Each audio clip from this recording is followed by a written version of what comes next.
Câu hỏi về sự tồn tại của người ngoài hành tinh là một chủ đề được nhiều người quan tâm, nhưng cho đến nay, vẫn chưa có bằng chứng rõ ràng chứng minh sự tồn tại của họ. Tuy nhiên, nhiều nhà khoa học tin rằng với vũ trụ rộng lớn và vô số hành tinh, khả năng có sự sống ngoài trái đất là rất cao. Có rất nhiều người đã từng có những trải nghiệm mà rất có thể đó là việc chạm trán với người ngoài hành tinh. Nó gần giống như đang gặp ác mộng đáng sợ, nhưng khi bạn thức dậy mọi thứ vẫn bình thường. Cho dù bạn có tin hay không, những cuộc chạm trán này là sự thật của họ. Nhưng để thuyết phục mọi người có suy nghĩ như họ không phải là điều dễ dàng. Còn bạn, có bao giờ tin là người hành tinh tồn tại? Trước khi trả lời, hãy cùng chúng tôi đi tìm hiểu 10 cuộc chạm trán kinh hoàng với người ngoài hành tinh dưới đây nhé. 10. Sharon Joubert. Nhà truyền giáo về ngày tận thế Sharon Joubert nói rằng một người ngoài hành tinh đã bắt chước chồng bà. Là một tác giả, phóng viên và đồng dẫn chương trình trên Skywatch TV, người đam mê địa chính trị và người dẫn chương trình podcast theo đạo Thiên Chúa, Joubert đảm nhận nhiều vai trò hàng ngày. Trong chương trình Jim Bakker, cô đã thảo luận về cuộc chạm trán với người ngoài hành tinh của mình. Điều khiến câu chuyện của Sharon trở nên thú vị là nó trái ngược với cuộc chạm trán thông thường với người ngoài hành tinh. Hầu hết các cuộc chạm trán với người ngoài hành tinh đều bắt đầu bằng việc chứng kiến tàu vũ trụ trước khi nhìn thấy người ngoài hành tinh. Tuy nhiên, không có dấu hiệu hoặc cảnh báo nào cho Sharon. Cuộc chạm trán của cô bắt đầu như một cuộc đối đầu đáng sợ. Khi đang nằm trên giường, một người ngoài hành tinh đã đến thăm cô dưới hình dạng chồng cô. Chồng cô đang nằm trên giường và một thứ gì đó cải trang thành anh ấy nhấc ra khỏi cơ thể anh ấy. Cô ấy khăng khăng rằng sinh vật đó muốn quan hệ tình dục với cô ấy. Sự giao tiếp giữa hai người là nội tâm.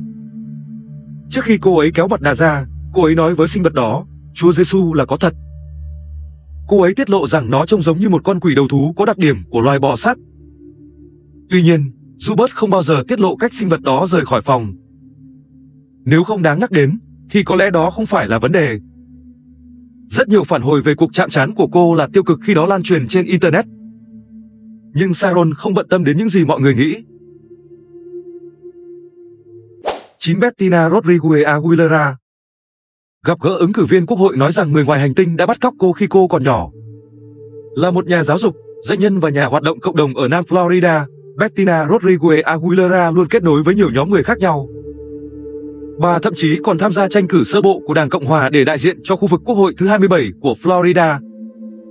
Với sự ủng hộ lớn từ người dân, một số người đã đặt câu hỏi liệu cuộc phỏng vấn bà thực hiện năm 2009 về cuộc chạm trán với người ngoài hành tinh có gây rủi ro cho cuộc bầu cử của bà hay không. Bất chấp điều đó, Rodriguez Aguilera không bao giờ hối hận hay thay đổi những gì đã xảy ra trong cuộc chạm trán. Rodriguez Aguilera tuyên bố rằng khi mới 7 tuổi, cô đã được đưa lên một con tàu vũ trụ tròn. Cô nhớ lại việc tương tác với những người ngoài hành tinh tóc vàng cao lớn, 2 người phụ nữ và một người đàn ông. Cô không bao giờ đề cập đến bất kỳ sự xâm lược nào từ người ngoài hành tinh hoặc việc bị thử nghiệm. Thay vào đó, người ngoài hành tinh đã cung cấp cho cô thông tin. Cô đề cập rằng họ giải thích với cô rằng trung tâm năng lượng nằm ở châu Phi và Chúa là một năng lượng vũ trụ, không phải là một con người. 8. Alex Dietrich.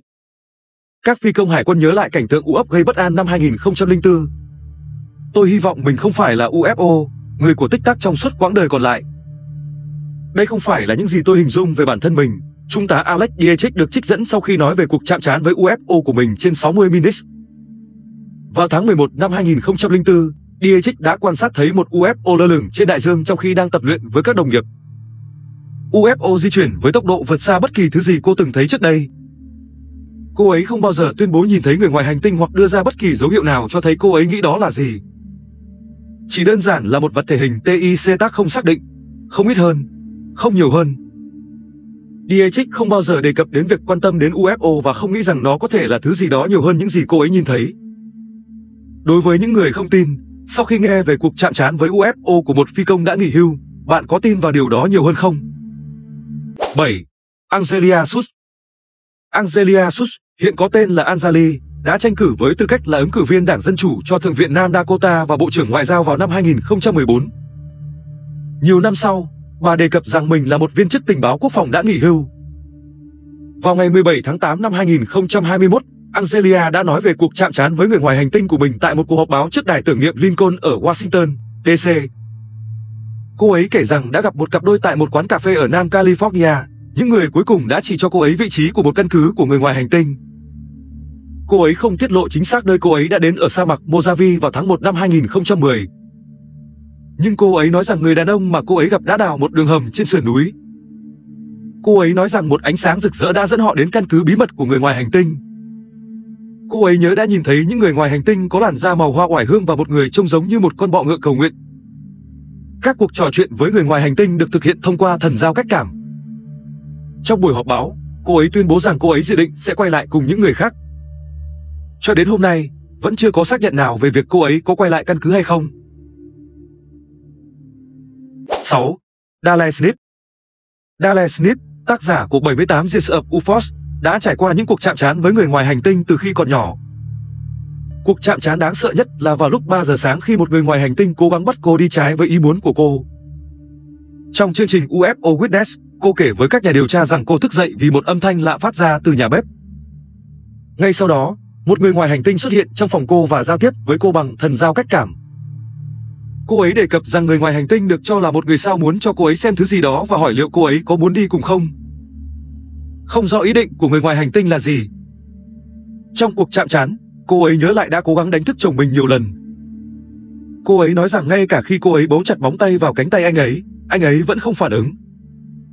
Cuối cùng, người ngoài hành tinh đã rời đi. Sáng hôm sau, chồng cô ấy cho thấy cánh tay đầy vết sứt đẫm máu của mình. 5. Sel Mary. Tràn đầy cảm xúc và nỗi kinh hoàng, một cuộc chạm trán với UFO tại Đại học Alaska Pacific đã khiến Sel Mary mất 30 năm ký ức đau thương. Trong chương trình Người ngoài hành tinh ở Alaska, Sel đã cho phép máy quay vào buổi thôi miên của cô. Trong suốt buổi, Sel bắt đầu bằng cách nói rằng cô ấy ra ngoài để hút thuốc. Cô ấy nhớ rằng mình đã nhìn lên bầu trời một cách ngẫu nhiên và nhận thấy một vật thể màu đen lớn được bao phủ bởi ánh sáng và một ngôn ngữ lạ được viết trên tàu vũ trụ. Cô ấy nói rằng cô ấy sẽ không bao giờ biết nó ở trên đầu mình nếu cô ấy không nhìn lên. 4. Geraldine Orozco. Quá nhiều lần, Geraldine Orozco sẽ mang thai và sau đó bị sảy thai vài tuần sau đó. Mỗi lần như vậy, không bao giờ tìm thấy thai nhi. Nguyên nhân vẫn là một bí ẩn ngay cả khi tìm kiếm lời khuyên y tế. Cho đến khi cô được đưa vào một tàu vũ trụ của người ngoài hành tinh vào tháng 10 năm 2013. Cô nhớ lại cơ thể mình cảm thấy tê liệt khi bị bao quanh bởi những sinh vật cao lớn màu xám. Trong tàu, cô đã đề cập đến việc nhìn thấy những đứa con của mình. Cô nhớ rằng đã nhận thấy rằng chúng là một phần của con người bị đột biến với DNA của người ngoài hành tinh. Kể từ vụ việc, cô đã bắt đầu một nhóm hỗ trợ cho những phụ nữ khác đã trải qua việc con mình bị đánh cắp khỏi tử cung để làm thí nghiệm. 3. Jerry Julian. Hầu hết mọi thứ đều được giữ kín tại khu bảo tồn Jicarilla Apache, New Mexico. Cho đến khi Geraldine Julian kể về cuộc gặp gỡ của cô trên UFO Witness. Thay vì gọi họ là người ngoài hành tinh hay người ngoài hành tinh, Jerry gọi họ là những người bị quấy rầy.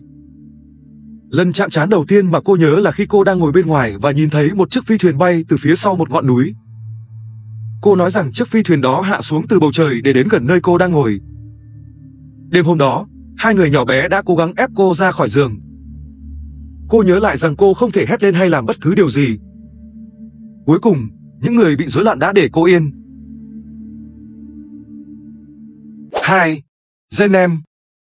Jenem không phải là người xa lạ với việc gặp gỡ người ngoài hành tinh.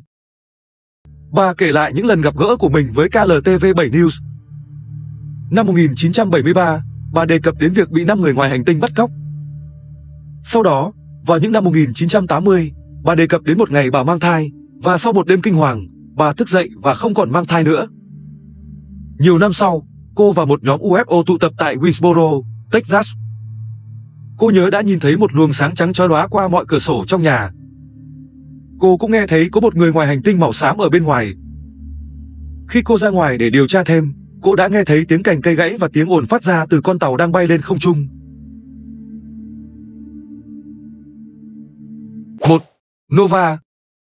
Có thể bạn đã nghe về cô ấy, hoặc có thể bạn chưa nghe.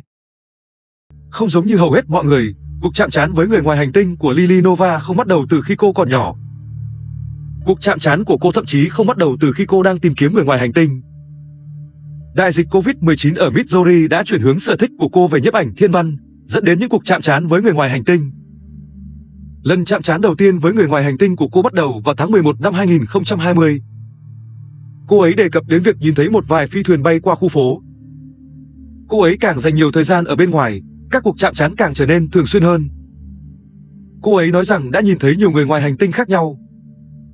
Những người mà cô ấy nhớ đã nhìn thấy nhiều nhất có nước da xanh. cô ấy nhìn thấy một số người có làn da sáng và mái tóc vàng. Thay vì gặp gỡ trực tiếp, người ngoài hành tinh đã gửi nhiều hình ảnh của chính họ thông qua thần giao cách cảm. Xin cảm ơn các bạn đã theo dõi hết video. Nhớ để lại like, comment và đừng quên đăng ký kênh để xem những video tiếp theo nhé.